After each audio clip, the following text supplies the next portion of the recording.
Pega a palavra de Deus e abra no livro de Deuteronômio, capítulo 18, versículo 18. É fácil, inclusive, de memorizar, não é? Deuteronômio, capítulo 18, versículo 18.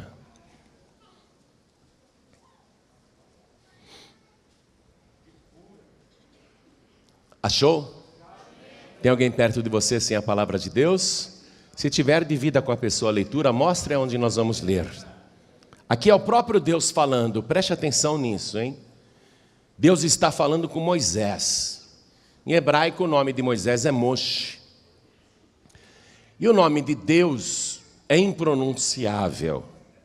Quando você vir na palavra, principalmente no Antigo Testamento, o nome Senhor todinho em letras maiúsculas, como você vê aqui no versículo 17, então é o próprio Deus falando ali, o Todo-Poderoso. Como o nome dele é impronunciável, na Bíblia hebraica eles substituíram o nome de Deus pela palavra Senhor, todinha em letras maiúsculas. O nome de Deus é constituído de 4 letras, YHVH. E os idiomas semitas, eles, na época de Moisés principalmente, não tinham vogais.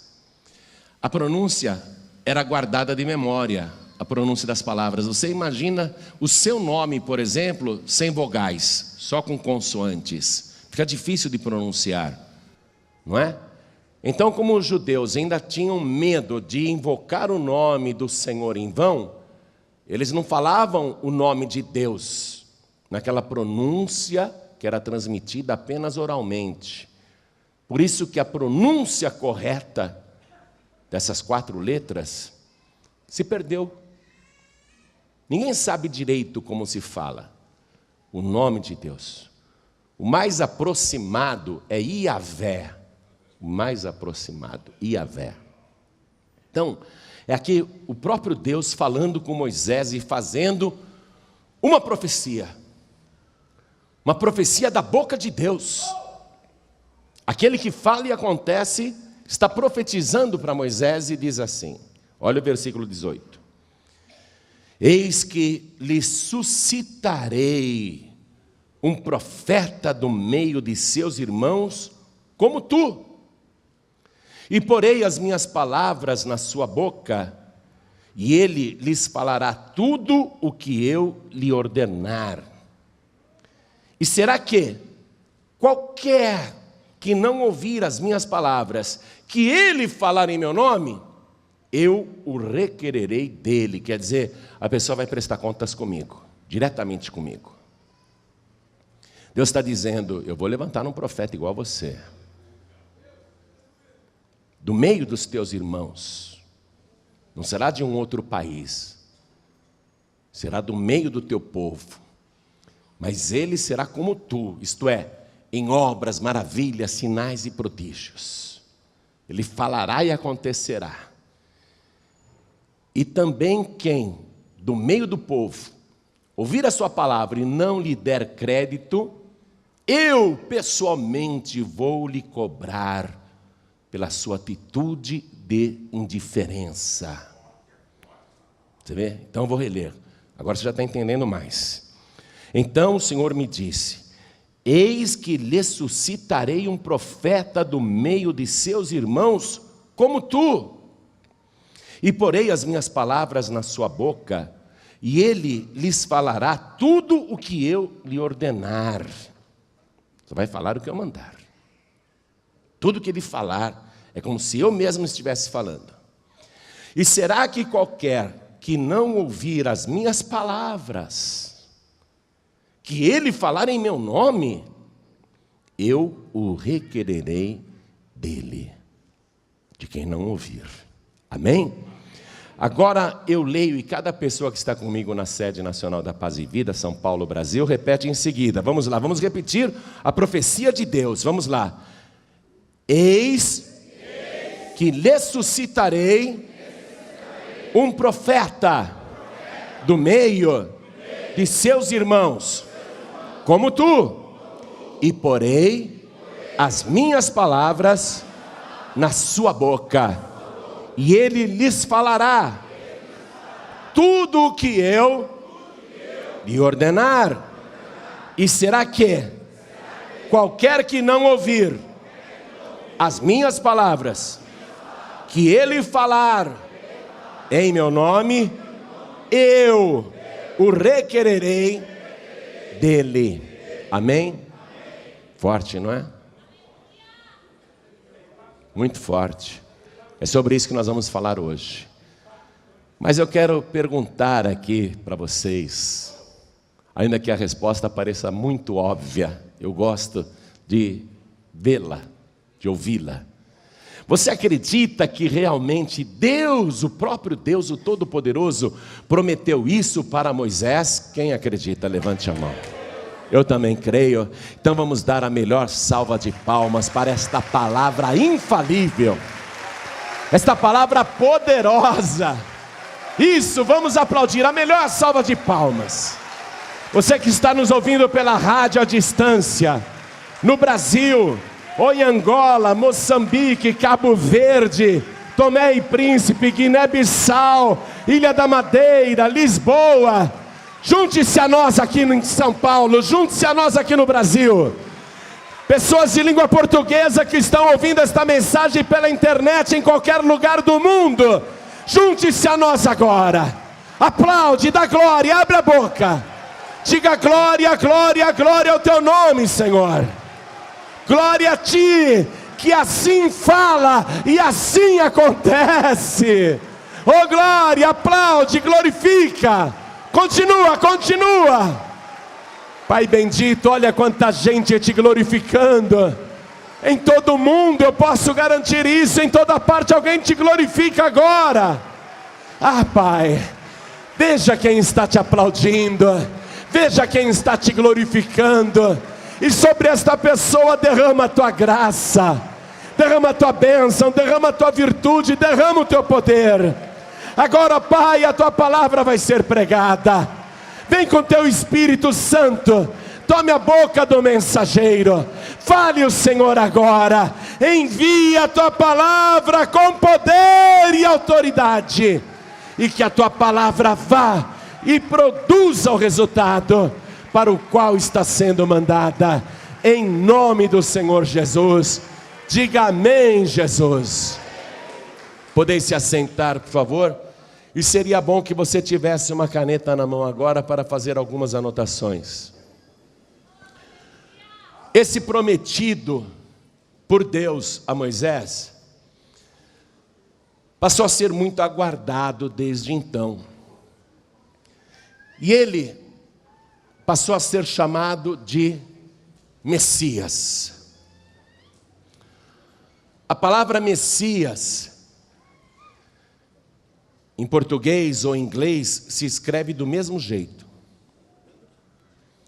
Mas em hebraico é Mashiach, e quer dizer ungido. Portanto, a palavra Messias em português ou em inglês, que é igual, significa ungido.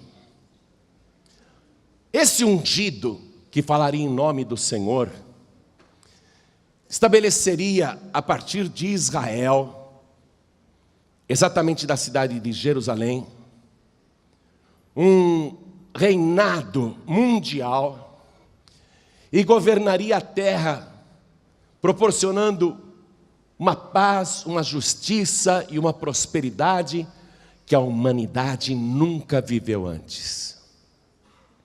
Então, esse ungido é a esperança da humanidade, é o desejo da humanidade. E o povo de Israel, durante milênios, desde que Deus falou isso para Moisés, começou a esperar o prometido, o Messias, o Mashiach, o ungido. 300 anos antes da era atual, 72 rabinos judeus receberam a tarefa de traduzir a Bíblia hebraica para o grego. Você sabe que Israel se divide em 12 tribos, eles pegaram 6 rabinos sábios de cada tribo, 72 sábios, portanto, e eles começaram a fazer a tradução da Bíblia hebraica, que é todo o Antigo Testamento, converteram-na para o idioma grego. E os próprios sábios judeus, quando fizeram a tradução da Bíblia hebraica para o grego, viram ali a palavra ungido, Mashiach. E em grego, a palavra é Christos. Então, os próprios sábios judeus, na versão grega, que ficou conhecida como a Septuaginta, porque foi feita por 70 sábios, na Septuaginta, a palavra Mashiach é traduzida para o grego como Christos, que quer dizer a mesma coisa, o ungido. Portanto, o nome Cristo, ou melhor dizendo, a palavra Cristo, não é o nome próprio de alguém. A palavra Cristo é um título, que significa Cristo, o ungido. Então, o povo de Israel, que tem muita fé na Bíblia hebraica, começou a viver nessa expectativa da chegada desse governante justo, que governaria todo o mundo a partir de Jerusalém e restauraria a glória de Israel. E por causa dessa grande expectativa, muitos falsos messias apareceram na história. Porém, um caso, talvez o mais emblemático de todos, aconteceu no ano 132 da nossa era. No ano 132 depois de Cristo. Havia um sábio judeu, um rabi, de tão grande influência e sabedoria, e de tanto conhecimento do Antigo Testamento, que ele era considerado um pergaminho vivo da Torá. O nome desse rabino sábio era Akiva ben Yosef. Mas ele era uma suprema autoridade da tradição judaica. Nada se fazia em Israel no ano 130, a não ser com a aprovação do Rabi Akiva, o maior sábio de Israel na época e um dos maiores de todos os tempos. E o Rabi Akiva conheceu um general judeu que estava se revoltando contra Roma, porque os romanos continuavam na Palestina, continuavam em Israel. O Rabi ben Akiva, ele conheceu Shimon bar Koziva, que também era chamado de Bar Kokhba, filho de Kokhba. E esse sábio judeu, a maior autoridade judaica da época, ficou muito entusiasmado com Bar Koziva e começou a pregoar para todo Israel que ele era a estrela de Jacó, que ele era o Messias prometido. E como o Rabi Akiva era muito influente e a maior autoridade religiosa do país, a nação inteira creu que Bar Koziva, aquele general judeu rebelde contra Roma, realmente era o Messias prometido, era a estrela de Jacó, era o cetro real, era o Messias prometido por Deus. E todos se aglutinaram em torno daquele general, e a revolta contra Roma, a princípio, teve algum êxito, eles chegaram até a tomar o país dos romanos. Mas Roma enviou muitas tropas para Israel, e sufocou aquela rebelião, e acabou matando Bar Koziva, cortando-lhe a cabeça. E Bar Koziva, esse falso Messias, tinha cerca de 400 mil guerreiros, e a maior parte deles foi esquartejada, viva. E os romanos ainda mataram A população de Israel, homens, mulheres, crianças, idosos. A história judaica diz que tinha tanto sangue nas ruas e nas valas e nos valados em Israel, depois daquela matança, que em vários pontos de Israel, o sangue humano chegava até as narinas dos cavalos. E eles, os romanos, também prenderam o Rabi Akiva e o sentenciaram a uma morte cruel, não por crucificação, como era normal para os romanos fazerem. Roma determinou que o Rabi Akiva deveria ser esfolado vivo até a morte. Então o carrasco, usando um rastelo de ferro, foi raspando a carne do Rabi Akiva, arrancando pedaço por pedaço, até que ele desse o último suspiro. E Roma sufocou tudo aquilo. E é triste a gente saber que um dos maiores sábios e conhecedores da Torá, que é a Bíblia dos judeus, um dos maiores rabis que Israel já teve, foi enganado pelo falso Messias, que apesar de Rabi Akiva conhecer tanto a palavra, ele não observou essa chave dada por Deus aqui a Moisés, que explica como seria o prometido. Vamos reler? Então o Senhor me disse: eis que lhe suscitarei um profeta do meio de seus irmãos, como tu. Era fácil para o Rabi Akiva analisar que Bar Koziva era um falso Messias, porque a exigência de Deus, a profecia de Deus dizia que o Messias seria como Moisés. De que maneira? Em realizar prodígios, em operar maravilhas, em fazer milagres, em profetizar e acontecer, a palavra se cumprir. Alguém como tu. E o general Bar Koziva, ele não era como Moisés, ele não fez nenhum milagre, ele não operou nenhuma maravilha, ele não fez nenhum sinal, nenhuma das suas palavras se cumpriu. Ele disse que iria expulsar os dominadores romanos da Palestina e acabou decapitado. Ele disse que os seus comandados, os seus 400.000 guerreiros governariam a terra com ele, e todos foram esquartejados também. O próprio Rabi Akiva foi esfolado vivo até a morte. Então, era fácil identificar que o general Shimon Bar Koziva era um falso Messias. Mas o Rabi Akiva, que era tão estudioso da palavra, infelizmente falhou, porque não observou a profecia que saiu da boca do próprio Deus. O Moisés, ele vai ser como tu. Vai ter que operar maravilhas, e vai ter que falar e acontecer.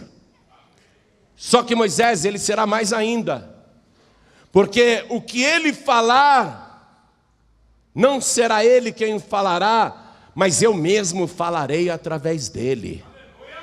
E qualquer pessoa do povo que não ouvir este prometido que eu enviarei à terra, do meio dos teus irmãos, do meio do teu povo, eu vou requerer da própria pessoa que me preste contas. Por que você não quis ouvir o meu prometido? Quem não quiser ouvir o meu prometido vai prestar contas comigo. Então, muitos e muitos falsos messias ou falsos cristos apareceram no mundo. E foi grande o sofrimento das pessoas que acreditaram nesses falsos profetas. Mas, estranhamente, quando o verdadeiro Messias surgiu neste mundo, o verdadeiro Cristo, o verdadeiro ungido, não obstante ele ter operado sinais e maravilhas, como nunca ninguém tinha operado antes, e de ter profetizado com fidelidade coisas que aconteceram e ainda estão acontecendo, apesar dele ter dado tantas provas e de ter falado reiteradamente, por diversas vezes, eu e o Pai somos um, as obras que eu faço eu não faço por mim mesmo, mas o Pai que está em mim é quem faz estas obras. As palavras que eu digo não digo de mim mesmo, mas é o Pai que fala através de mim. Apesar dele ter feito tudo isso, os descendentes de Abraão não acreditaram e não acreditam até hoje que ele é o Messias, o Mashiach, o ungido, o Cristo. E o rejeitam, Adiantando na história, nós vamos ver que depois deles terem matado o verdadeiro Messias crucificado, estando o corpo de Jesus Cristo na sepultura, os rabis da época foram no sábado falar com o impuro Pilatos para dizer: vamos lacrar a sua sepultura, porque nós nos lembramos que aquele enganador, enquanto estava vivo, disse que iria ressuscitar. Veja o conceito que eles tinham de Jesus. Chamavam Jesus de enganador até depois de morto. Vamos comigo no Evangelho de Mateus, capítulo 27, versículo 63. E esse pensamento permanece até hoje. Para eles, Yeshua, que é o nome hebraico de Jesus, quando você ouve, por exemplo, o nome Jesus, isso é nome próprio. Tanto em português como em inglês, o nome dele é Jesus. Jesus em inglês se escreve igual, mas em hebraico é Yeshua. E o nome dele em hebraico, Yeshua, significa Deus Salvador, mostrando que ele é Deus. Então, eles não acreditam nisso até hoje. Vamos lá. Jesus estava morto, era sábado. Jesus tinha morrido ontem, sexta-feira, foi sepultado ontem mesmo. E os rabis da época vão lá no sábado, violando o sábado. Eles deveriam estar em descanso, eles não poderiam entrar em contato com os pagãos impuros, principalmente porque era a semana da Páscoa. Mas eles violaram a lei de Moisés e foram lá falar com Pilatos para garantir que o corpo de Jesus continuaria cadáver. Vamos ler Mateus 27, versículo 63. Disseram a Pilatos: Senhor, lembramo-nos de que aquele enganador, vivendo ainda, disse: depois de 3 dias ressuscitarei. Manda, pois, que o sepulcro seja guardado com segurança até o 3º dia. Não se dê o caso que os seus discípulos vão de noite e o furtem e digam ao povo: ressuscitou dos mortos, e assim o último erro será pior do que o primeiro. E disse-lhes Pilatos: tendes a guarda, ide, guardai-o como entenderdes. E indo eles, seguraram o sepulcro com a guarda, selando a pedra. Então para eles, Yeshua, Jesus, é o enganador. É o enganador. O único que fez obras como Moisés fez, o único que profetizou e se cumpriu do jeito que ele falava, o único que falou em nome do Pai, o único que cumpriu a profecia foi considerado enganador e até hoje é assim. Israel não acredita em Yeshua, não acredita que ele é o Deus Salvador, não acredita que ele é o Messias, não acredita que ele é o prometido. Dizem que ele é um enganador. E eles dizem o seguinte: Jesus, o enganador, estudou as profecias do Antigo Testamento e foi se adaptando a elas para aparentar que estava cumprindo as profecias da lei dos profetas, e assim enganar o povo. Mas a nós ele não enganou, porque qualquer um, eles dizem, qualquer um poderia cumprir aquela profecia de Zacarias capítulo 9, versículo 9. Vamos lá? Zacarias capítulo 9, versículo 9.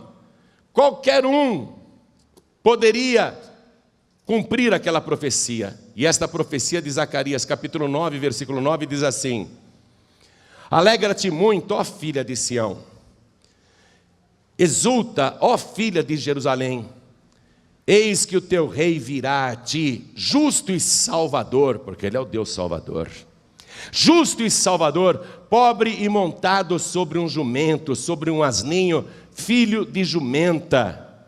Qualquer um poderia montar num jumentinho e entrar em Jerusalém e enganar as pessoas para que elas pensassem que ele é o ungido, o Messias.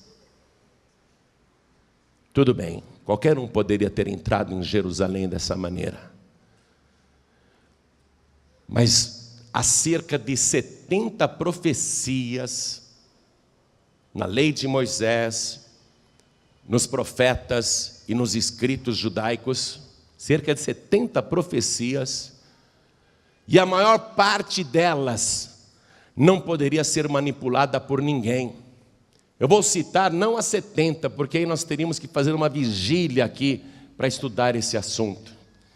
Eu vou mencionar apenas as profecias impossíveis de serem manipuladas por qualquer enganador. Então veja só, há uma profecia no livro de Miqueias, capítulo 5, versículo 2. Quero que você vá comigo, Miqueias, capítulo 5, versículo 2. Esta profecia em Miqueias define o lugar em que ele iria nascer. Livro de Miqueias, capítulo 5, versículo 2. Saiba que isto está escrito 700 anos antes de Jesus nascer em Belém. A profecia diz assim: e tu, Belém Efrata, posto que pequena entre milhares de Judá, de ti me sairá o que será Senhor em Israel, e cujas origens são desde os tempos antigos, desde os dias da eternidade.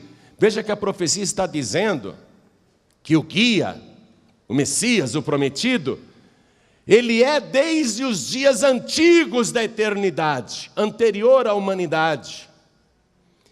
E que ele iria nascer na cidade de Belém. Por que Belém? Porque ele seria filho de Davi, e Davi nasceu em Belém.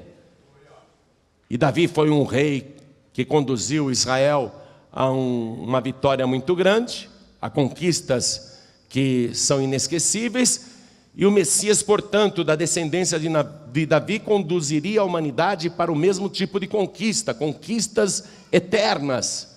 Então a palavra está dizendo, é em Belém que ele vai nascer, 700 anos antes dele nascer. Só que os seus futuros pais, Yosef e Miriam, que nós conhecemos como José e Maria, Yosef e Miriam moravam em Nazaré, viviam em Nazaré. E essa cidade de Nazaré fica a cerca de 120 quilômetros de Belém. Como que ele, ainda no ventre da mãe, poderia manipular uma mulher grávida que mora a 120 quilômetros de Belém, que mora lá em Nazaré? Como que ele, bebezinho, poderia falsificar essa profecia, fazendo a sua futura mãe se deslocar grávida, numa viagem difícil, andar 120 quilômetros, sei lá, a pé ou no lombo de um asninho?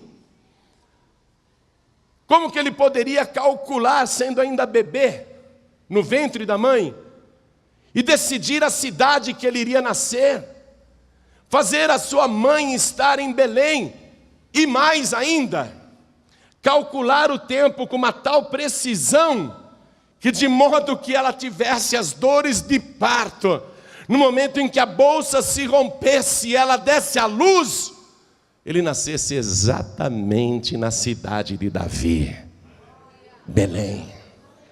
Como que é possível alguém manipular isso? Qualquer um pode entrar em Belém montado num asninho. Mas quem consegue decidir a cidade onde vai nascer? Eu nasci em Piracicaba. E você nasceu onde? Mas você gostaria de ter nascido onde você nasceu? Pastor, eu queria ter nascido em Nova York. Queria estar falando inglês agora.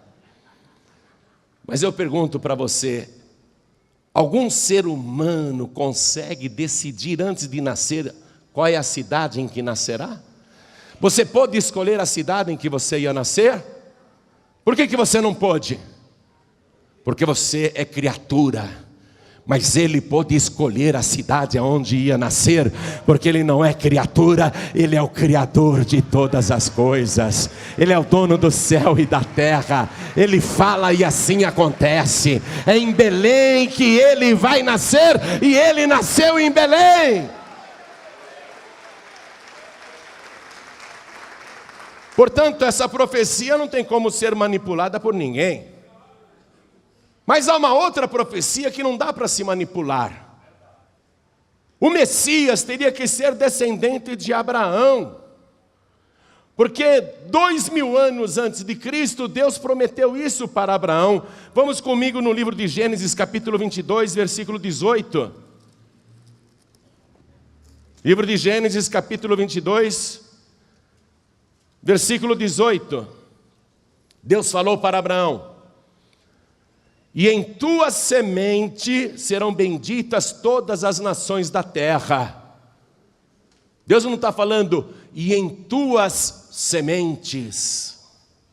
Mas Deus está falando no singular, na tua semente, Abraão. Uma semente tua. Será o abençoador de todas as famílias da terra. Vai descender de ti, o meu prometido. Mas não tem só essa palavra não. Olha só, eu não consegui escolher a minha família, não é? Nem você. Cada ser humano que nasce nesse mundo não consegue escolher a família. Mas ele escolheu. Vamos comigo ainda aqui no livro de Números, capítulo 24, versículo 17. Além de ser descendente de Abraão, olha o que diz aqui, Números 24, 17. A profecia: vê-lo-ei, mas não agora. Contemplá-lo-ei, mas não de perto. Uma estrela procederá de Jacó, e um cetro subirá de Israel, que ferirá os termos dos moabitas e destruirá todos os filhos de Sete. Está definindo o país, está definindo a família. Como que alguém conseguiria manipular isso? Por isso que o Rabi Akiva começou a falar que o general Shimon Bar Koziva era a estrela de Jacó, que ele era o Messias, por causa dessa profecia.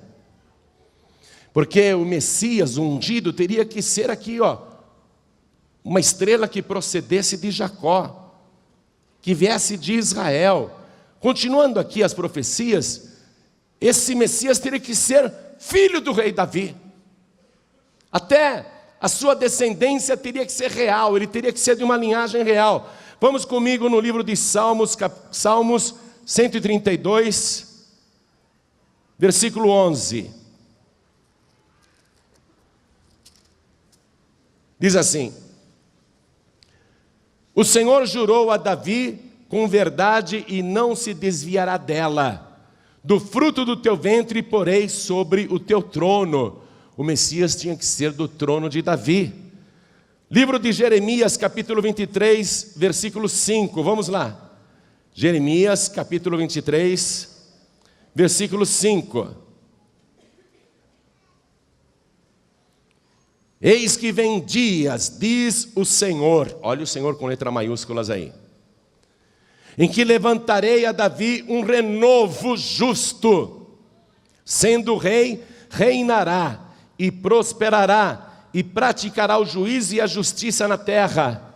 Nos seus dias Judá será salvo e Israel habitará seguro, e este será o nome com que o nomearão: o Senhor, justiça nossa. Está dizendo que esse descendente de Davi, que é o prometido, é o próprio Senhor, o próprio Deus. E eu estou lendo aqui profecias escritas por profetas judeus e não por profetas cristãos. O Messias é o Senhor justiça nossa, o próprio Deus. Agora, veja, ele nasceu lá em Belém. Ele nasceu em Belém, surgiu a estrela que conduziu aqueles 3 sábios do Oriente que vieram para Jerusalém e perguntaram para Herodes: onde está aquele que é nascido rei dos judeus? Herodes era o rei dos judeus, ele ficou com raiva. Ah é? Nasceu? É, nós vimos a sua estrela. Nasceu hoje. Onde é? Onde é que ele nasceu? Herodes mandou chamar os escribas e perguntou: o que diz a profecia? E eles leram para Herodes Miqueias capítulo 5, versículo 2. Está escrito que ele vai nascer em Belém. Aí o rei Herodes falou para os 3 estrangeiros importantes que tinham viajado de longe para homenagear aquele que era nascido rei dos judeus. O Herodes falou: procurem um menino, quando vocês o acharem, me avisem, porque eu também quero ir adorá-lo. Mas ele já estava com o plano de mandar matar o menino. E os 3 sábios do Oriente foram até Belém, seguindo a estrela, até que acharam Jesus, Maria e José, e ele ali na manjedoura. E diz a palavra que esses 3 estrangeiros importantes, a Bíblia não diz que eles eram reis, mas tudo indica que sim, eles se ajoelharam diante daquele bebezinho e abriram seus tesouros, ofertaram ouro, incenso e mirra. Mas eles iam voltar para avisar o Herodes em Jerusalém: achamos o menino. Mas em sonho eles foram avisados por Deus para que não voltassem para Jerusalém e fossem por outro caminho, e assim eles fizeram. Quando Herodes se deu conta, ele ficou furioso. Aí a reação dele foi a seguinte: eu nem sei quem é o menino, mas eu vou mandar minhas tropas agora para Belém e para toda a região, para a cercania de Belém até Efrata, e eu quero que sejam assassinados todos os meninos recém-nascidos, de 2 anos para baixo, para não ter falha. Eu quero que ele seja assassinado no meio dessas crianças que serão executadas. E a guarda ali se revezando, e a guarda ali de prontidão. E para garantir que ele não sairia, uma pedra colocada na entrada do sepulcro, e selaram a pedra com argamassa, chumbaram ela na rocha. Esse defunto está bem preso, esse defunto está bem guardado, ninguém virá aqui roubar o seu corpo. Mas a profecia já tinha saído da boca daquele que fala, e assim acontece infalivelmente, porque ele não é homem para que minta. E ele disse: ao 3º dia eu ressuscitarei. E era domingo de madrugada, e surge um clarão naquele céu estrelado. Não era um meteoro, nem uma estrela cadente, era um anjo resplandecente, mais brilhante do que um relâmpago. E os guardas, quando viram aquilo, ficaram apavorados. Então aquele anjo tocou na pedra chumbada, e aquela argamassa caiu, trincou, e a pedra foi se movendo para o lado, parecia um portão automático. O anjo sentou na pedra e ficou olhando, os guardas paralisados de medo. E aquele que estava morto, aquele mesmo que tinha morrido na cruz, saiu da sepultura. Ele saiu com as chaves da morte e do inferno. Ele ressuscitou no 3º dia, a sua palavra se cumpriu. Deus disse: quem não ouvir este profeta semelhante a tu, Moisés, vai prestar contas diretamente para mim, porque tudo que ele falar será eu mesmo quem falarei. Jesus disse: eu e o Pai somos um. Nunca ninguém falou como ele. Moisés foi um grande legislador para o povo judeu, trouxe a lei que eles seguem até hoje. E todo legislador, todo rei tem o direito de legislar. E Jesus ali no capítulo 5 de Mateus instituiu um novo código de leis. Todo rei tem o direito de impor decretos. E ele disse: ouviste o que foi dito aos antigos: não matarás. Mas eu vos digo, qualquer que entre vós se encolerizar contra o seu irmão sem motivo, será réu de homicídio. E ele começou a instituir o seu novo código de leis, baseado no amor e no perdão. E foi um código de lei tão poderoso, feito pelo maior legislador de todos os tempos, que transformou não apenas a minha vida e a tua vida, mas transformou a história da humanidade. Ele é o ungido, Ele é o Rei dos Reis, Ele é o Senhor dos Senhores, Ele é o Todo-Poderoso. Ele fala e assim acontece. Ele é maior do que Moisés. Jesus foi além em obras, porque Moisés nunca abriu os olhos de um cego. Jesus curou até cegos de nascença. Moisés nunca fez andar um paralítico, operou muitas maravilhas, mas Moisés nunca fez um mudo ou um surdo serem curados. Moisés nunca purificou um leproso. Moisés nunca expulsou um demônio. Moisés nunca andou sobre as águas. O mar teve que se abrir para ele passar, porque ele não conseguiria andar sobre as águas. Mas Jesus Cristo andou 5 quilômetros sobre as águas do mar da Galileia. Moisés orava: ó Deus, manda pão. E chovia o maná do céu. Mas Jesus Cristo pegava 5 pães e 2 peixinhos e multiplicava para os famintos. Ele foi além de tudo que Moisés fez. Ele até transformou água em vinho. Ele até providenciou 2 pescas maravilhosas. E mais, Moisés foi um grande homem de Deus, mas Jesus foi maior, porque Moisés nunca ressuscitou um morto, e Jesus ressuscitou o filho da viúva de Naim. Jesus ressuscitou a filha de Jairo, e Jesus ressuscitou Lázaro, que estava morto e apodrecido há 4 dias, e o defunto voltou da sepultura. E sabe qual é o maior de todos os sinais que prova que ele é o verdadeiro? É que ele estava morto, mas ressuscitou no 3º dia, e ele está vivo pelos séculos dos séculos, o único que venceu a morte. Ele é o prometido de Deus. Quem não ouvir este está perdido.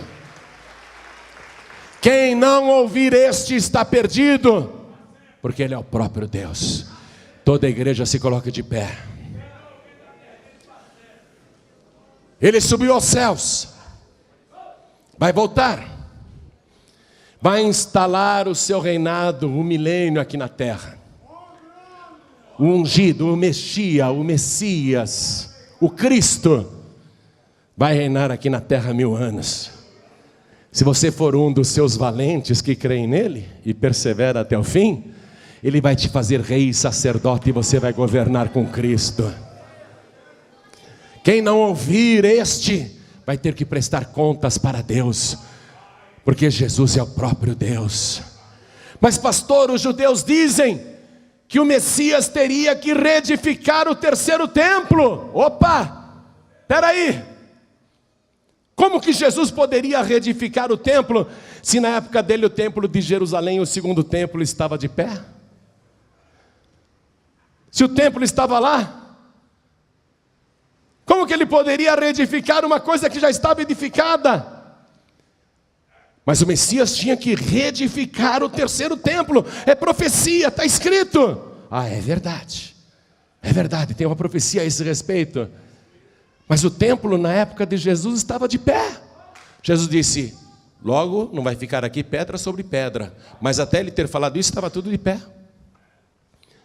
A profecia dele se cumpriu no ano 70 da nossa era, quando os romanos destruíram Jerusalém e o templo, e não ficou pedra sobre pedra. Essas pedras que você vê hoje lá em Jerusalém não são daquela época, não.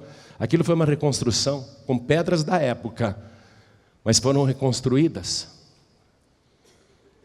Mas Jesus Cristo, o Messias, na frente do templo de Jerusalém, aquele templo monumental, Jesus disse assim, e tinha muita gente ouvindo, que nem aqui, né? Jesus disse assim: derribai este templo, e em 3 dias eu o reedificarei. E os inimigos de Jesus começaram a rir e zombar dele. Como assim? Em 46 anos foi construído esse templo, e tu o reedificarás em apenas 3 dias, e riam dele. Eles não entenderam, nem os discípulos de Jesus entenderam, Mas no Evangelho de João, capítulo 2, versículo 21, está escrito que depois que ele ressuscitou dos mortos no terceiro dia, então os discípulos compreenderam que ele não estava falando daquele templo construído de pedras, de massas e ornado com pedras preciosas, mas ele estava falando do templo do seu corpo, o verdadeiro templo de Deus, um templo que não é feito por mãos humanas. E ele ressuscitou, o seu corpo está de pé, o seu corpo é o nosso templo vivo. E está escrito em Apocalipse no capítulo 22 que João olhou e não viu templo na nova cidade, porque o seu templo é o Cordeiro de Deus, o templo é o Senhor o Todo-Poderoso. Ele reedificou o seu próprio templo, ele provou que é o Messias. Eu quero ver qual é o Messias que aparecer aí, que ressuscita dos mortos. Jesus é o verdadeiro Mashiach. E ele é Yeshua, Deus Salvador. Ele é o Deus Salvador. E ele disse para Moisés: quem não ouvir as palavras que sair da sua boca, vai ter que prestar contas para mim. Você ouviu as palavras, não viu? Sabe o que eu sou aqui? Um papagaio. Eu sou um papagaio, eu só repito as palavras. Você ouviu as palavras dele agora. Não são palavras de homem, não. Você está ouvindo pela boca de um homem. Que ele tem que usar alguém. Até uma jumenta ele usaria se eu colocasse aqui um jegue e não tivesse ninguém para pregar. O jegue ia falar com vocês o que eu estou falando agora. Esse é o nosso Deus. Você está ouvindo da boca de um homem, mas essa palavra foi Yeshua, o Deus Salvador, quem disse. E quem não ouvir estas palavras vai ter que prestar contas para Deus. Você ouviu a palavra. Você pode dizer: não acredito em nada, não quero saber, o problema é seu. Mas você já ouviu as palavras e vai prestar contas para Deus. Mas se você ouviu estas palavras e creu, oh glória, se você ouviu e creu, se o teu coração está ardendo, eu creio. Então preste atenção no que ele disse: se você o receber agora, como o único, suficiente, exclusivo e eterno Salvador, se você confessar o nome dele agora, aqui na frente dos homens, ele mesmo vai confessar o teu nome diante do Pai e dos anjos, e o teu nome vai ser escrito no livro da vida. Essa palavra vai se cumprir se você crer. Pastor João Ribe, como é que eu faço? É tão fácil, super fácil. Tudo que você tem que fazer é levantar a mão e dizer: eu quero receber Jesus Cristo como meu único, suficiente, exclusivo e eterno Salvador. E quem quer, erga a mão direita assim bem alto. Todos que querem, todos. Oh glória. Esse é o Messias, esse é o ungido. Todos que ergueram as mãos, por favor, peçam licença, saiam dos seus lugares, vem aqui para frente comigo. Eu vou te esperar aqui de joelhos, e vou chamar o meu filho na fé, pastor Neilton Rocha, para ficar aqui do meu lado, e nós vamos te esperar aqui, e vamos aplaudir, igreja. Vamos aplaudir por cada vida que está se convertendo ao único e verdadeiro Salvador, o único e verdadeiro ungido, o único e verdadeiro Messias, o único e verdadeiro Cristo. Vamos aplaudir mais, olha quanta gente chegando. Eu, glória, venha, venha, venha, venha. Essa é uma hora maravilhosa, é uma hora maravilhosa.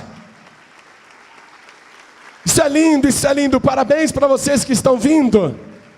Mas eu quero falar com você, filho pródigo e filha pródiga, que está afastado e está sem igreja.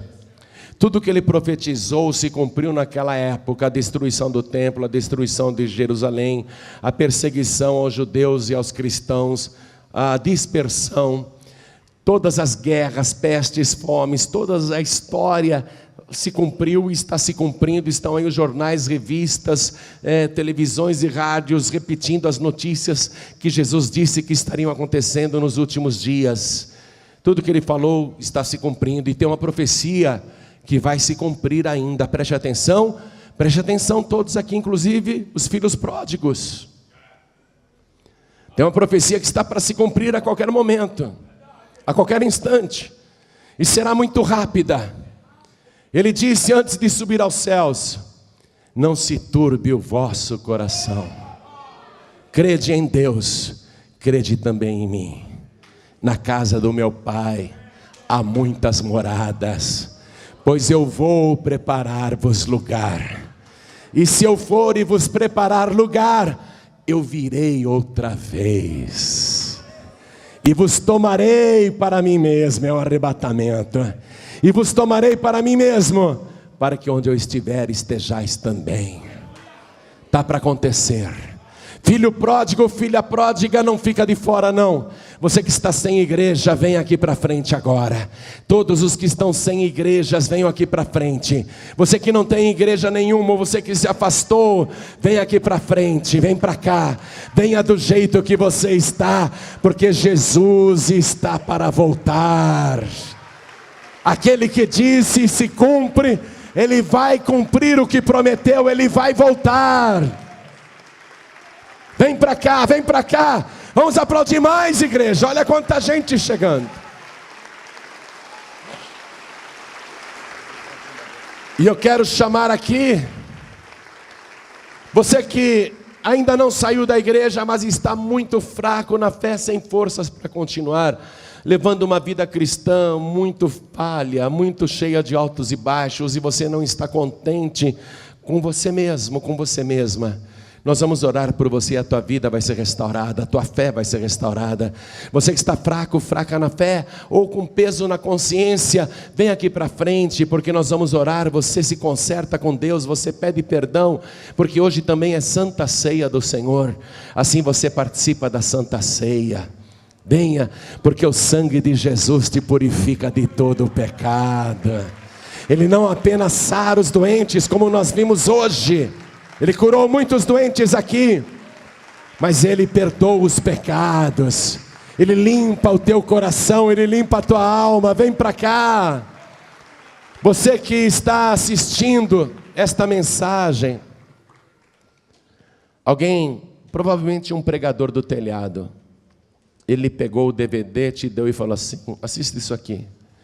E você começou a assistir esta mensagem, e o Espírito Santo de Deus tocou no teu coração, e agora você não sabe o que fazer. Entrega a vida para Jesus. Se ajoelha aí, ao lado do teu televisor. Se ajoelha onde você está. Você que está ouvindo pela rádio à distância. Tem pessoas me ouvindo inclusive nos presídios, nos hospitais, em locais de trabalho. Dá para ajoelhar onde você está? Se ajoelha ao lado do teu rádio. Pessoas estão ouvindo no celular, estão ouvindo esta mensagem no iPhone, no iPad. Você está ouvindo esta mensagem em trânsito, dentro de uma van, de um ônibus, de um trem, do metrô, no teu automóvel. Sei que não dá para você se ajoelhar. Você está ouvindo esta mensagem aí dentro da cabine do teu caminhão. Sei que não dá para se ajoelhar agora, mas você quer entregar a vida para Jesus, você quer voltar para Jesus. Então coloque a mão direita sobre o teu coração, aonde você estiver. Quem está assistindo esta mensagem porque baixou na internet, ou ouvindo no computador, também baixou da internet. Brasileiros e povos de língua portuguesa que estão ouvindo esta mensagem em toda parte, querem entregar a vida para Jesus ou voltar para o Senhor, se ajoelhe ao lado do teu rádio, se ajoelhe ao lado do teu computador. Vamos orar agora. Vou pedir a vocês que vieram para frente que se ajoelhem também nesse momento. Veja que eu contei para vocês algumas profecias que se cumpriram na vida de Yeshua e que são impossíveis de serem manipuladas por qualquer enganador. Impossíveis. Só Deus podia manipular os fatos e fazê-los cumprir infalivelmente. Só Deus. Yeshua é o Deus Salvador. Jesus é o Deus que salva. Coloque a mão direita sobre o teu coração. Ele morreu na cruz do Calvário para salvar você. Ele é o Deus que salva. Ele morreu para que você tenha vida e vida eterna. Assim como Ele está vivo, você também vai viver eternamente. Ele garante isso. De joelhos, ore assim comigo: meu Deus e meu Pai, eu ouvi a Tua santa palavra, e eu creio que o Senhor Jesus, Yeshua, o Deus Salvador, é o prometido, é o meu Rei, é o meu Senhor, o meu eterno Redentor. E eu agora, de joelhos, peço perdão pela minha incredulidade e pelos meus pecados, e pelas vezes em que não ouvi a Tua palavra. Me perdoa, Senhor, porque agora, com Teu perdão, não haverá mais nada para o Senhor requerer da minha alma. E eu te peço que por direito escreva o meu nome no Teu santo livro, o livro da vida, porque eu declaro que Yeshua, Jesus, o ungido, o Messias, o Cristo, é o meu único, suficiente, exclusivo e eterno Salvador para todos sempre. Amém.